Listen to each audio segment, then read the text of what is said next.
Hey, best friends. Welcome to the Bestie Advice Podcast.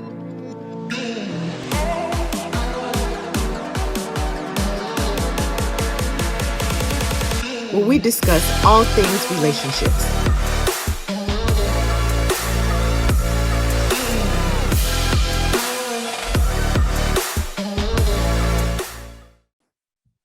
Hey, everybody. It's your besties, Dr. Irene Abrams and Karen Hayes. Hey, besties. Welcome back to another episode of the Bestie Advice. And on today, we just want to talk to you all about and share with you all in regards to the lessons that we have learned through 2021. We're getting ready to cross over into a new year, 2022. 2020, that was the big thing as far as for many of us. We had many ups, many downs. There was a lot of things going on as far as with the coronavirus, which actually carried over into our 2021 year as well. However, through all of our ups and downs, there are always valuable lessons that we have to learn. We have to make sure that we just don't say, oh, that was a bad day. No, what did you get out of that bad day or that not day? So we just want to share with you some lessons and some highlights that we have learned throughout this 2021 year. So we're going to go ahead and get started. We're going to open up with you, Dr. Irene. Can you share with us one of the things that you may have learned this year? Yes, I wrote mine down. Let me say, I wrote them down. And so the first thing I learned was that life comes at you fast and hard. And so to explain, but it's really like how you adjust I found that 2021 was not the year that I initially thought it was going to be. And so I learned was that you have to be able to pivot and adapt. And so that was my biggest lesson in 2021, pivot and adapt. Because I came into the year with all of these goals and everything that I was going to do. And I ended up having a family emergency that just took over my life. And I had to really pivot and begin to adjust. And as your beautiful sweatshirt says, Lady Hayes, it's really, I had to give myself some grace. And so I think I learned the most important thing I learned in 2021 is that life happens, but you have to be able to pivot and adapt and give yourself some grace. So that is the number one thing, because I had it planned out and God just shifted it around. And I spent a lot of time in 2021 just kind of like figuring out what's happening here, like what's happening. Yes, and absolutely. I realized quickly that this was the will of God and that I needed to pivot and adapt to what was going on. So I really learned how to pivot and do things different. So that's good. That is good, because when things do happen to us, a lot of times we kind of get stuck right there, like it happens and it's like, what do I go from here? I was stuck. Yes. I was trying to wrap my head around what was going on. Like, how did I get here? Yes. And that's where I was. I'm like, how did I get here? What's happening? Yeah. And it was really through a lot of prayer that I really began to see the hand of God, where I was able to, begin to give myself some grace and just adapt to that situation. Yes. That's good. That's Amen. So what about you? What was one of your major lessons in 2021? So just like you, I did write it down, but but no, the biggest thing for me was don't take time for granted. Don't take time for granted. Don't think you have all the time in the world to get things done or to visit your loved ones. Yeah. And with me, I believe like the biggest thing that happened with me this year was me losing my father. And I realized when that took place that you can't take time for granted. No. And when I say time, it's not so much taking your family, but it's taking time for granted. Like, oh, I'll go see her next week. Oh, I'll go call her next week. Oh, the next time when I see them, it's like, no, do not take time for granted. Time waits for no one. And it caused me to take a step back and realize that I needed to reconnect as far as with my family. I needed to check on them more. I needed to just stop by. I needed to text, because it's not always, we don't always have that time maybe to go over and visit, but pick up the phone, call, send a text message out. So many things went through my head. He passed away. And I was sitting there like, oh my God, if I was going to come over here last week, that type of thing. And I allowed things to get in the way. And you never want to allow things to get in the way of, of your family, and you're spending time with me. And that's even as far as with some things that you want to do in your life. Don't think that you have all the time in the world. I can do that next year. Can you? If you have the ability and you have the tools to do it now, do it now. Time waits for no one, and tomorrow is not promised. It is not promised. So yes, my biggest lesson this year was don't take time for granted. I love that. That is so true. And I think the pandemic showed us that, though. Yes. In 2020 and in 2021. Yes. We thought that we needed to be doing all these different things. And then when we couldn't do it, yes. Yes. I remember thinking, oh my God, like I said, time just waits for nobody, It does not. And it does you have to use your time wisely. I agree. Yes, no, that's a good lesson. Yes. And that really goes hand in hand into my next one, which is taking a day for mental health. Yes. And self-care. Yes. That was something. So I mentioned, about the time in the pandemic. One of the things, I was like Miss Busy, work, yes, business, family, church, everything was just like, I never had like a free day. Like I could just go home and chill, and I was always like going, yes, Miss Busy. And my mom was even calling me, oh, you're so busy, you're so busy. Yeah. And I remember being so tired, but I was like, I have to do it, I have to do it. Right. And the pandemic hit and we couldn't do anything. Yep. And I remember getting sleep for the first time in a long time. And I told myself I will not go back into a cycle of where I don't spend time for myself. I used to feel guilty for watching TV. If I sat in front of a TV too long, I would be like, this is not productive. Yeah. I need to be reading my word. I need to be spending time with my family. All this stuff, I would just feel all this guilt. Yeah. And now I've learned it is okay to sit down and watch TV sometimes. I needed to decompress because I was always on go all the time. And so now I make sure I pencil time in just for me. Mm-hmm. And I just have to shout out my husband. He is like the best person ever. So I had a room that I had created, like it was his office. Then he said, I'm gonna move my office downstairs in the basement. So he moved his office downstairs in the basement. So we really wasn't doing anything with this other room. Then he said, okay, well, you can make this room your closet. So we started building it out while I was making this room my closet. Yeah. So I was taking too long for him doing that because he was getting frustrated. Because every time he would come in there, he'd be like, I see clothes, but they're not organized. Right. Then he said, we ended up getting a brand new bed. And so we had our old bed. So then he goes, I'm going to set up this room for you. So you can make it your office. You can make it your sanctuary. You can make it your prayer room. It could be your room. Right. And that's probably one of the best things he did because I just go in there. There's no TV in there at all.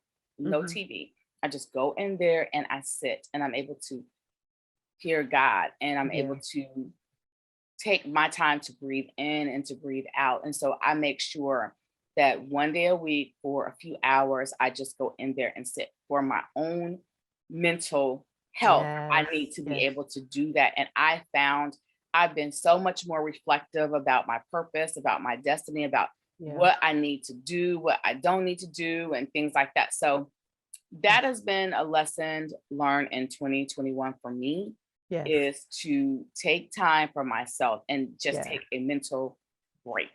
Yes. Yes. So yeah, so what about Absolutely. you? So I'm gonna piggyback on that one as Oh, well. good. So mine was, it's okay to steal away every day. And when See, I say that's steal why you away, my bestie girl. when I say steal away, it might not be the massage, it might not be, reading a book for 3 or 4 hours, it might not be, our TV time or getting our nails done or whatever, but taking 20 minutes to steal away. Now, I'm going to get a little personal here.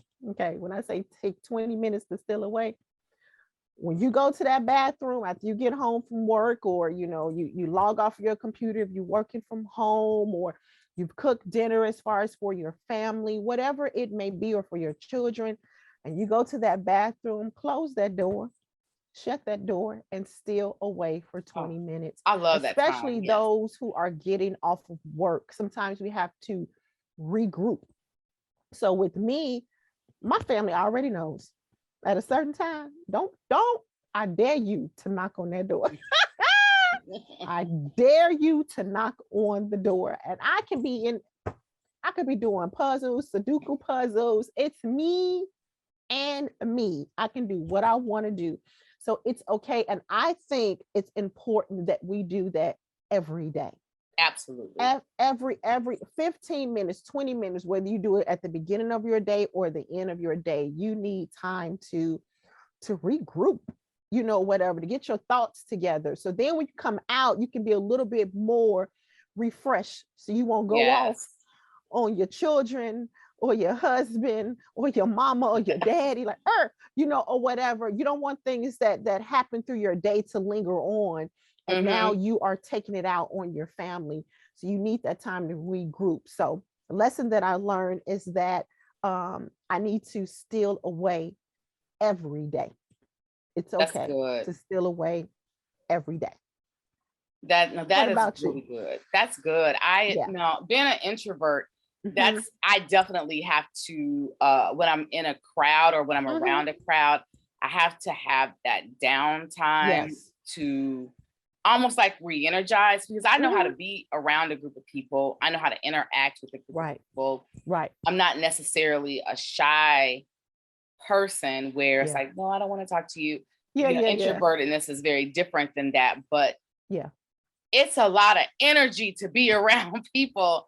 And so I need that time. So I love that you said that, because that is so true. That is so true, Kiran, about taking that time to decompress. Yes, absolutely. So my next lesson learned really flows into what she just said. And it's something that I learned a long time ago, but this year in 2021, I actually, for real, in real life, for real, implemented it. And that is saying, no, I'm not going to do that. No, I can't do that. And realizing that I don't have to feel guilty for saying no, because in the past, I would say, I'm going to say no, I'm not going to do it. Then I would feel guilty. I would let people guilt me into it. I would make their emergencies my emergency, and I would just be pleasing everybody. Yes. And so after the family emergency that I had, and I saw, I realized how much help I needed to be for my sister. I realized, I'm like, oh my gosh, I can't do everything that I used to do. I would be gone, and that. And and after really beginning to be more reflective, I just was like, you know what?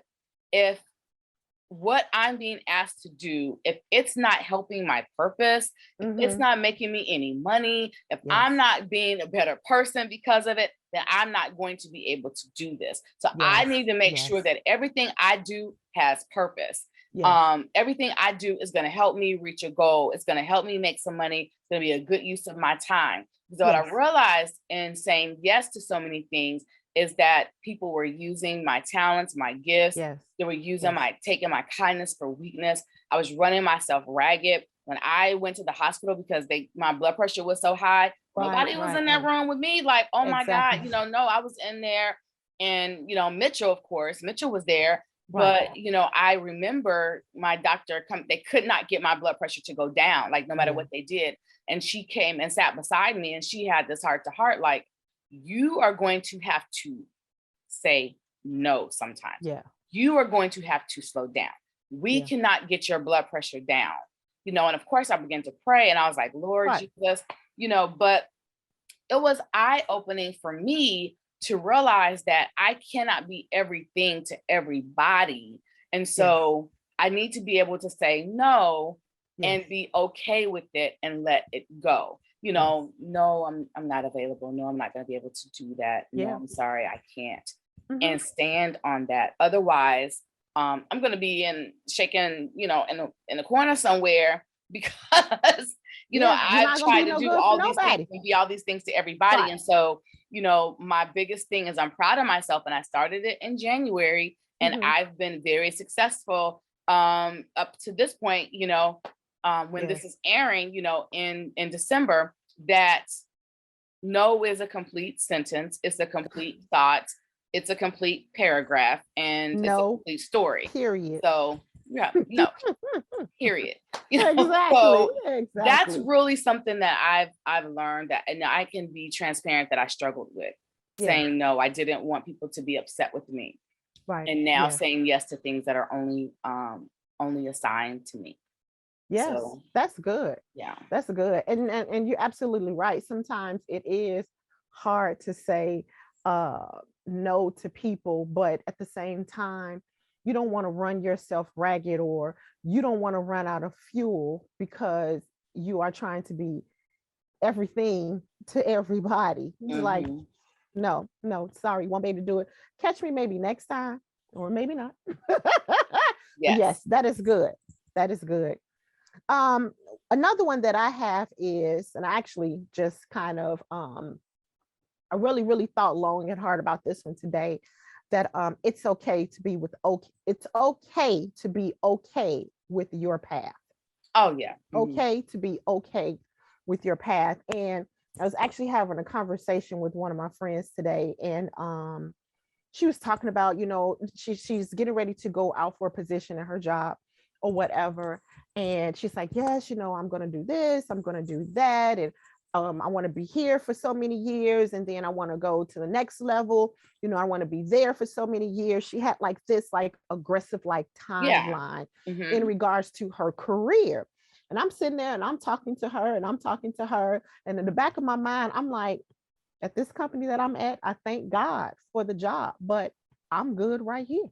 Yeah. Because Yeah. when I leave here, I don't plan on working for anyone else. I'm trying to work my way out. And it's Yes. okay to have a different path. We cannot allow, someone else's path to dictate our path, where you think No. you may be behind, or maybe I should be starting a business because the people around you are starting businesses. Maybe I should be writing a book because other people Everybody around else you is are doing it. writing books. Exactly. Maybe I should be trying to get a promotion because somebody else is trying to get a promotion. No, that might not be your path. So you Mm-mm. have to be okay with the path that God has given you, whatever that path Absolutely. is. Even down to the fact is that you're a mom, and you're at home, and you're raising your children, and you're doing an awesome job with raising your children, being an awesome wife to your mother. Yes. You may volunteer at your children's school, or you may volunteer at your church, or you do some other type of volunteer work. It's okay. That's It's your okay. path. That's the path that God has given you. So again, the lesson that I learned, that it's okay to be okay with your path. Don't let anyone else's journey or path dictate yours. That's good, Yeah. Kiran. Yeah. I actually, had to learn that lesson Yeah. too, because I told you life comes at you hard and fast. Yeah. And for me, I Yeah. had everything planned out, and then I had to be okay with where I was. I That's it. had to be okay. That's So be sure to join us next week as we discuss part 2, lessons that we have learned in 2021. Thanks for joining us today. See you next time.